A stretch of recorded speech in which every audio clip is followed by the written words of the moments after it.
and 1/10 of that 1% has almost all of that. So I think it's like the richest 100 people in the world have as much money as the bottom 2.5 billion. And you think, well, that's a terrible thing.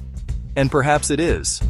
But what you have to understand is that that law governs the distribution of creative production across all creative domains. It's something like a natural law, and we'll talk about that more. Imagine what happens when you play Monopoly. You've all played Monopoly. What happens when you play Monopoly? One person ends up with all the money. All right, then you play another game of Monopoly. What happens? One person ends up with all the money. It's actually the inevitable consequence of multiple trades that are conducted randomly. So if you take 1,000 people and you get them to play a trading game, you each give them $100, say, or $10, and they have to trade with another person by flipping a coin. I win the coin toss. You give me $1, you win, I give you $1. If we all play that long enough, one person will end up with all the money and everyone else will end up with zero. So it's a deeply built feature of systems of creative production, and no one really knows what to do about it.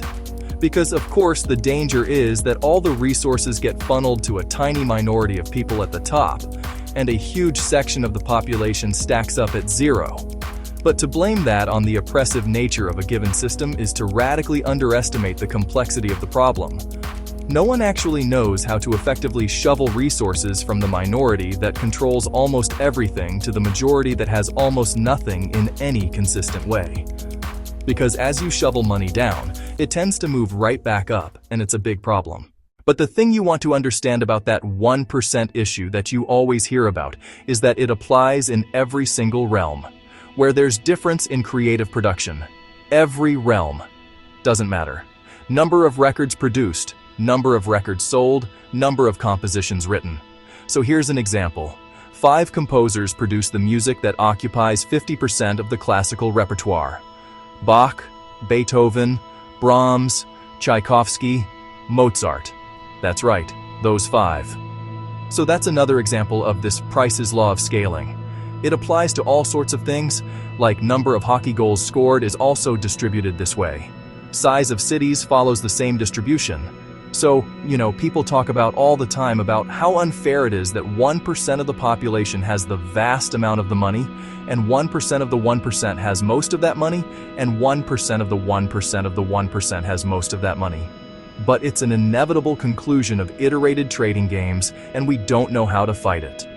We don't know how to take from the people who have and move it to the bottom without it instantly moving back up to the top. Different people? Maybe, but still back up to the top. Because even the 1% churns a lot.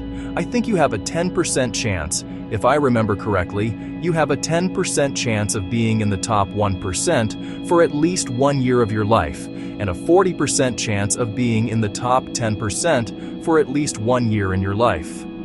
That's in Canada and the US. It's less so in Europe.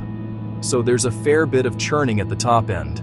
It's not the same people all the time who have the money, but it is a tiny fraction of the people all the time who have all the money.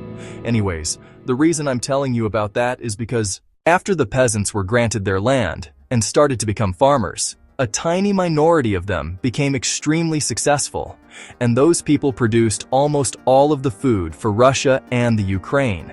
So what happened in the 1920s when Bloody Lenin came along and collectivized the farms was that they defined the kulaks, who were these tiny minority of successful farmers who maybe had a brick house and were able to hire a couple of people and had some land and some livestock and were very productive people. They defined them as socially unfriendly elements, and they sent groups of intellectuals out into the towns to collectivize the farms. And so the idea was that while you would pool your land and everyone would farm it collectively, and the land was taken away, of course, from the tiny minority of people who are actually productive and had actually managed to own much of the land. So you have to imagine how that would occur. Okay, so it's in the 1920s. It's after World War I. Russia's in pretty bad shape. The villages are full of brutalized men who have post-traumatic stress disorder and lots of people who are not doing well at all. And the bloody intellectuals come into the town and they say, You know those successful farmers up the street that you've always been pretty jealous about in your useless manner? Well, they're actually pigs and demons who are stealing from you. So why don't you come out? We'll form a nice little mob and we'll take everything they've got. And that's exactly what happened. And all those people were killed or raped, or set off to Siberia in the middle of the bloody winter where there wasn't even anything for them to anywhere for them to live, or anything for them to eat. So they all died. And then the consequence of that was a few years later, 6 million people starved to death in the Ukraine. If you're accustomed to keeping things in the fog in general, you're going to keep yourself in the fog with regards to your investments, because in some sense, everything you do is an investment. I mean, some of it's quantified in monetary terms, but you're always investing in one manner or another. And so I think if your character has been disrupted by your persistent attempts to deceive yourself about the nature of reality, you're going to be a financial train wreck. And I mean, I've certainly seen that in my clinical practice.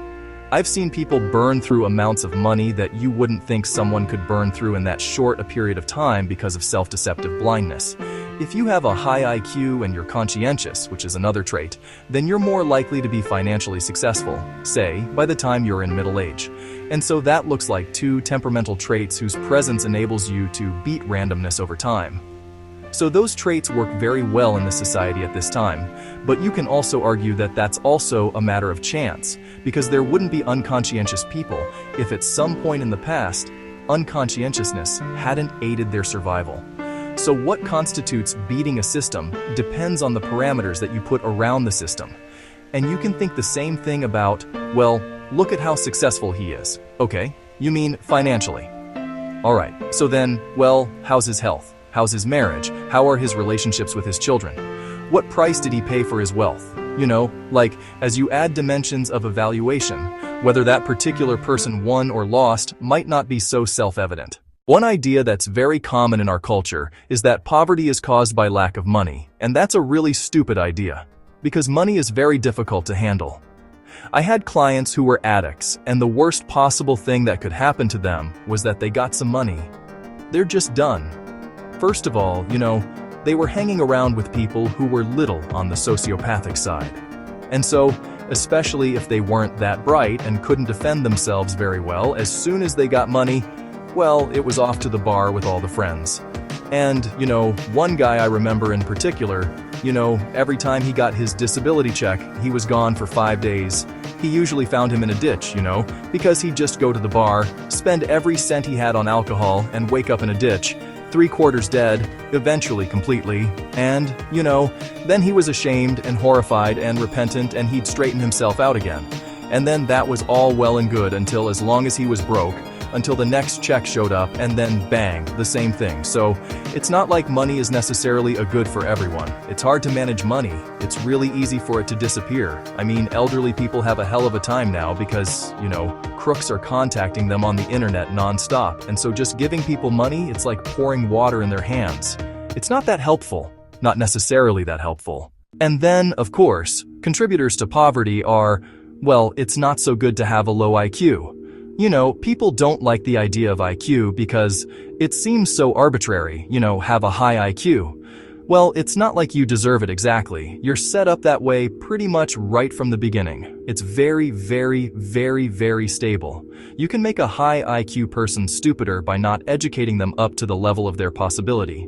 But taking someone who has a low IQ and trying to raise that, it's like if you can figure out how to do that, well, you know, it's Nobel Prize time for you because people have tried that a lot. And our society is increasingly sophisticated, so it's by no means obvious. You know, the liberals think, well, this society is unfair because there's unemployment. And the conservatives think, well, there's a job for everyone. But none of them think, well, there are massive, massive, massive differences in people's ability, far greater than anyone realizes. And that poses a structural problem.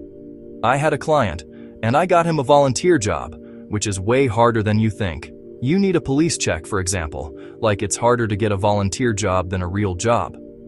But I got him in a volunteer job and he had to fold pieces of paper letters. He worked at a charity. He had to fold pieces of paper in 3 so that he could put them inside envelopes.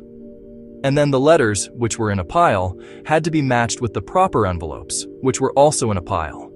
But some of them were French and some of them were English, so the French ones had to be matched carefully to the French envelopes. And if there was one envelope out of order, well, then he had to figure out whether it was the papers that were out of order or the letters that were out of order, and then some of the letters had photographs attached to them. And you weren't supposed to bend the photographs, but they weren't always in the same place. So that meant you had to figure out how to fold the paper in a bunch of different ways without creasing the photograph. And then the other thing is, and I never realized how difficult it is to put a piece of paper in an envelope till I watched someone who couldn't do it. And he probably had an IQ of about 80. You know, if you met him on the street, you wouldn't think anything different of him. He was a normal-looking guy.